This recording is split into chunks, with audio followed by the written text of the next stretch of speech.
saging, may banana, at saka may flour at corn flour. At saka sugar with milk. Yan po ang gagawin kong maruya. Para hindi may tapon si saging, kaya ginawa kong maruya. Hinalo ko na lahat-lahat dyan. Ayan na siya.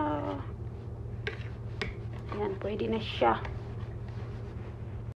Pakulo tayo, napainit tayo ng mantika para sa ating maruya. Maruya. Ayan na po, i-prepare na natin yung gagawin nating maruya. Ayan. Ayan na po ang ating maruya. Charap. Hi guys! Kitty Jones TV.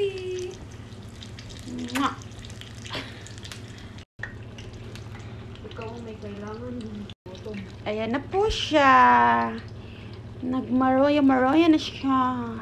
Maruya partner sa mag-init na kape. Yum! Yan siya. May naluto na po tayo. Yan siya. Yum! Talap. Ayan na yung maruya ko. Medyo sunog-sunog na siya. Kasi gusto kong crunchy. Crispy pala, hindi crunchy. Dalawa na lang, patapos na tayo. Ayan na po ang ating maruya.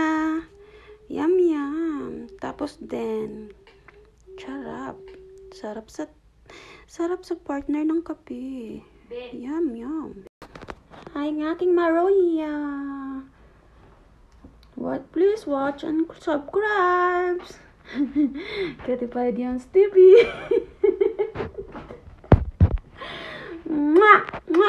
Maruya na this. Kung bago ka